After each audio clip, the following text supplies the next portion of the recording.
दिल दहलाने वाली हत्याकांड सुनी? जी हाँ, वही हत्याकांड जिसने पूरे देश के होश उड़ा रखे हैं। नमस्कार, मैं राशिका आप सभी का स्वागत करती हूँ आपके पसंदीदा चैनल हैप्पीनेस इंडिया में। जो अपनी ही प्रेमिका के 35 टुकड़े करके उसे फ्रिज में रख के डेली एक एक टुकड़े जंगल में जाके फेंकता था। आज इसी विषय पे विश्लेषण करने के लिए हमारे साथ जुड़े हैं एडवोकेट कृष्णन जी। तो सबसे पहले मेरा सवाल ये उठता है, आप एक एडवोकेट हैं, एडवोकेट के नाते ये जो क्राइम है ये अपने में बहुत बड़ा क्राइम है। किसी को मार कर, जिससे आप प्यार करते हो, उसे 35 टुकड़ा कर डेली उसके टुकड़े को जंगल में फेंकना, इस पे आप वो जो लड़का है उसके मानसिकता के बारे में क्या बता सकते हैं? देखो, उसकी मानसिकता के बारे में जो हम एडवोकेट के नाते या जो क्राइम हुआ है उसके नाते बहुत सारी चीज़ें बताएंगे। सबसे पहले तो मैं ये कहना चाहूँगा कि जिन लोगों को भी इस न्यूज़ के बारे में, इस हत्याकांड के बारे में नहीं बना, तो वो तुरंत हमारे इस वीडियो को पूरा देखे और हमारे साथ बने रहे, क्योंकि एक ऐसा हत्याकांड है, एक ऐसी न्यूज़ है जिससे भारत को सीखने की भी बहुत ज़्यादा ज़रूरत है और नए जो नौजवान हैं उनको भी बहुत ज़्यादा सीखने की ज़रूरत है, जो कि जवानी में ऐसे कदम उठा लेते हैं और जवानी के जोश में इस हद तक चले जाते हैं कि उनको पता ही नहीं चलता कि हम कहाँ जा रहे हैं, किस दिशा में आगे बढ़ रहे हैं और इसका अंजाम क्या हो सकता है। अब मैं बात करूँगा, आपने कहा कि भाई वो प्यार में कोई ऐसा क्या कर सकता है। सबसे पहले तो अगर कोई प्यार किसी से करता है तो वैसा काम कर ही नहीं सकता, इस तरीके के क्राइम अंजाम ही नहीं दे सकता, तो यहाँ कोई प्यार था ही नहीं, पहले तो ये रहे। दूसरी, जो ये हत्याकांड हुआ है वो एक जघन्य अपराध है। देखो, मर्डर तो है 302 में, तो इसमें पनिशमेंट चलेगी, पर ये तो अब इसमें मर्डर करने के बाद जो उसके साथ क्रूरता करी गई है उसको लेकर किस प्रकार से जनता के बीच में जो आ रहा है, समाज के अंदर जो मैसेज जा रहा है, वो एक घिनौना है, वो एक दर्दनाक है कि किसी के आपने कोई मारने के बाद ऐसा होता है कि अक्सर हम देखते हैं कि बॉडी को कहीं पे डंप कर दिया जाता है या फिर बॉडी को कहीं दबा दिया जाता है या जला दिया जाता है। कई केसों में ऐसा है, कुछ स्पेशल केसों में ऐसी चीज़ें आई हैं कि जहाँ पे उसके टुकड़े करके फेंका गया है या फिर और दूसरे तरीके से उसको नष्ट करने का कोशिश की गई है बॉडी को। पर जो ये हत्याकांड हुआ है इसमें एक सबसे पहली बात ये कि ये कहा जा रहा है कि दोनों प्रेमी जुड़े थे, और दूसरा फिर उसको एक तरीके से एक जो बॉडी को डिस्ट्रॉय करने के लिए जो अंजाम दिया गया उसको उसने जो बताया अभी तक के उसने बयान ने, एक फिल्म को देख के इससे सीखा और फिर स्पेशल एक फ्रीज लेकर आया, उसको 6 महीने तक स्टोर करके रखना, तो ये बहुत बड़ी बात है। 6 महीने तक पता ही नहीं चला कि कहाँ क्या हो रहा है। लगातार 20 दिनों तक वो टुकड़े करे पहले उसने, और टुकड़े भी कोई ऐसे कर नहीं सकता। नॉर्मल तो आदमी, मेरे ख्याल में खून देख के नॉर्मल आदमी तो बेहोश हो जाते हैं, जब ज़्यादा खून दे बहुत सारे को चक्कर आ जाते हैं। तो मारना, फिर उसके टुकड़े करना और फिर उसके बाद उसको फेंक के आना, रात के 2 बजे जाकर फेंक के आना, और वो भी जंगल में, तो एक आम आदमी तो नहीं जा सकता। मुझे लग रहा है कि मानसिकता बहुत ही ज़्यादा विकृत है ऐसे व्यक्ति की। तो ये तो रही क्राइम से जुड़ी हुई बात। जो क्राइम हुआ उसे IPC के अंडर उसमें पनिशमेंट होगी, पुलिस अपना काम कर रही है।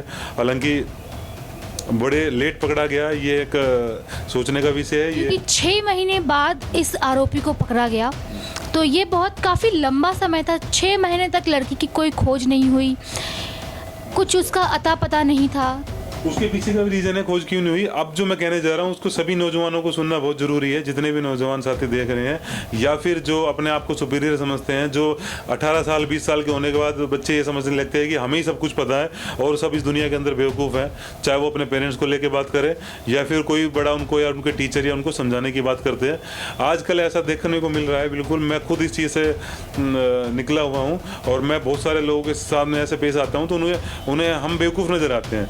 जो आजकल की युवा पीढ़ी है वो इतनी ज़्यादा एडवांस हो गई है कि उनको ऐसा लगता है कि उन्हें ही सब कुछ ज्ञान है, उन्हें ही सारी सामाजिकता के बारे में पता है, उन्हें सारे सोशलिज्म के बारे में पता है, उन्हें ही सभी जितने भी आजकल टेक्निकल है उनको ही पता है कि उन्हें ही सब कुछ। इस केस में भी ऐसा था कि जो लड़का लड़की थे दोनों ही अपने परिवार से भाग के, लड़की खासकर मैं कहूँ कि लड़की अपने परिवार की मतलब सहमति के बिना यहाँ रह रही थी इस लड़के के साथ, और परिवार से दूर नाता तोड़ के यहाँ पे आई हुई थी और पिछले कुछ दिनों से माता पिता से उनसे संपर्क नहीं था। तो बच्चों को ऐसा सोचना चाहिए, लड़कियों को खासकर, कि आप कहाँ जा रहे हो, किसके साथ जा रहे हो। आप अपनी ज़िंदगी का 20 साल का, अगर आप 20 साल के हो तो मैं एक आकलन ले रहा हूँ, 20 साल की उम्र है किसी लड़का लड़की की, आप 20 साल पुराने रिश्ते को छोड़ के 1-2 महीने के नए प्यार के लिए आप उसके लिए सब कुछ छोड़ देते हो, उसके साथ रहने चले जाते हो और उस पर इतना ट्रस्ट कर लेते हो कि उसको अपना सब कुछ दे देते हो। और यही हुआ कि आपने एक 2-4 महीने के प्यार के चक्कर में किसी से अगर इतना ट्रस्ट करा तो आज क्या उसका हासिल हुआ कि उनको उसकी जान गंवानी पड़ी। मैं ऐसा नहीं मानता कि ये एकदम हुआ होगा। उस लड़की को जरूर जो ये जिसके साथ भी इस तरीके के हत्याकांड होते हैं और खासकर ये जो अभी हत्याकांड हुआ है, इसको लेके जो मैं कहूँगा विक्टिम को जरूर ऐसे अंदेशा हुआ होगा इस रिलेशनशिप को दौरान। जी, क्योंकि वो लड़की ने अपने दोस्तों से जब वो जीवित थी बात की कि वो उसके साथ अभी खुश नहीं रह पा रही है, वो मार रहा है, पीट रहा है, इस तरह की वारदात सामने आई है। देखिए बिल्कुल आपने खुद ही कह दिया और उस लड़की के स्टेटमेंट से पुलिस की इन्वेस्टिगेशन में आ गया कि ऐसी चीज़ें थी। तो उस दौरान उसको डिस्कस करना चाहिए था अपने किसी सीनियर से, अपने पेरेंट्स के साथ, और अगर ऐसा था तो तुरंत उससे कट करके अलग अपने पेरेंट्स के पास। मैं कहता हूँ कि माता पिता और परिवार हमेशा किसी को भी, बच्चे कितनी गलतियाँ करते हैं फिर भी उनको अपनाने के लिए तैयार रहता है। अगर और भी कोई ऐसे सुनने वाले हैं, कोई ऐसी वारदात का शिकार हो रहे हैं या ऐसे किसी जाल में फंसे हुए हैं जहाँ उनको लग रहा है कि परिवार से उन्होंने नाता तोड़ लिया पर अब इस जाल में फंस कर ही उसको ज़िंदगी बितानी पड़ेगी, मैं कहना चाहूँगा आपसे हाथ जोड़ के आप अपने परिवार से बात करो, आप अपने नज़दीकी से बात करो, आप ऐसे अपने वेल विशर से बात करो जिसे लगता है कि वो आपकी बात सुनेगा, तो वो ज़रूर सुनेंगे। आप उनसे बात करो, आप अपनी परेशानी बताओ, आपकी परेशानी आपकी दूर होगी। आत्महत्या करना या किसी के भी जाल में फंसकर उसका लगातार उससे डिस्ट्रॉय होते रहना, उससे शोषित होते रहना, ये नहीं, ठीक नहीं है। या फिर अपने आप को डिप्रेशन में लेके चले जाना, बहुत सारे लोग डिप्रेशन में चले जाते हैं ऐसी शिकार होकर। तो इन चीज़ों के बजाय आप अपने कंसल्ट करें किसी सीनियर से। आप हमसे कंसल्ट कर सकते हो, आप किसी और से नहीं कंसल्ट करना चाहते, आप हैप्पीनेस इंडिया की टीम से हमारे मेल पे, हमारे मोबाइल नंबर पे बात करो। हम आपको जो बेस्ट जानकारी होगी काउंसलिंग के तौर पे भी और एज ए लीगल उसमें भी आपको बताएंगे कि क्या आप कर सकते हैं। तो जितने भी बहुत सारे ऐसे लड़कियां हैं, मैं तो ये मर्डर हो गया, बहुत सारी लड़कियों को लोग बेच देते हैं, प्यार के जाल में फंसाते हैं और फिर वो बेचारी उनका कोई मतलब वो घर छोड़ जाती है ना, माँ बाप को दरकिनार कर जाती है। मैं उस पर आ रहा था। तो ऐसे बच्चे अपने माँ बाप के ऊपर ध्यान दें, अपने माता पिता की बात को माने और अपने परिवार को, अपने जो बड़े हैं उनकी बातों को माने और नए नए रिलेशन को अब मैं तो ये भी कहना चाहूँगा कि किसी भी रिलेशन में आने से पहले आप, चलो दोस्ती का तो रिलेशन ऐसा होता है कि दोस्ती किसी के साथ भी आप कर सकते हैं और उसके बाद आपको अगर कुछ ऐसा लग रहा है कि कुछ गलत गतिविधि में, तो मैं तो कहूँगा दोस्ती को भी छोड़ने में कुछ वो नहीं है। दोस्ती निभाने से ज़्यादा अच्छा है अगर दोस्त कोई गलत आपसे काम करवा रहा है, गलत गतिविधियों में डलवा रहा है, तो आप उसको छोड़ सकते हैं। कोई उसमें बर्डन नहीं है, कुछ नहीं है। 2 दिन आपको बुरा लगेगा पर आपकी ज़िंदगी बची रहेगी, आप गलत हाथों में जाने से बच जाओगे। दूसरा, अगर आप किसी के साथ रिलेशन में है, प्यार वाले रिलेशन में, जो आप लोग कह रहे हो, मुझे नहीं लगता कोई प्यार व्यार होता है, फिर भी आपको लगता है कि आप प्यार के रिलेशन में हो, तो ऐसा कोई बर्डन नहीं है कि आपको दोबारा भाई प्यार ही सब कुछ है, ऐसा कुछ नहीं है।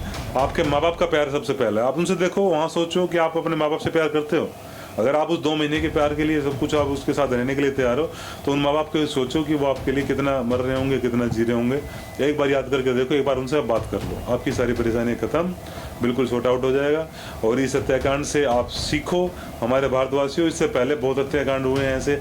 अभी हाल फिलहाल में एक और हत्याकांड हुआ है जिसमें होटल के अंदर एक प्रेमी जो बता रहा है अपने आप को, उसने उसको अपनी प्रेमिका को मार के और पुलिस को चैलेंज दे रहा, अभी तक पकड़ में नहीं आया। वो मुंबई की बात है, ये महाराष्ट्र की बात है, पुणे के आसपास की बात है, मुंबई पुणे के आसपास की। वो अपनी लोकेशन ट्रेस बदल रहा है, कभी महाराष्ट्र में, कभी पुणे में, कभी मुंबई में, और खुल्लम खुल्ला चैलेंज दे रहा है वीडियो के माध्यम से कि मुझे पकड़ के दिखाओ।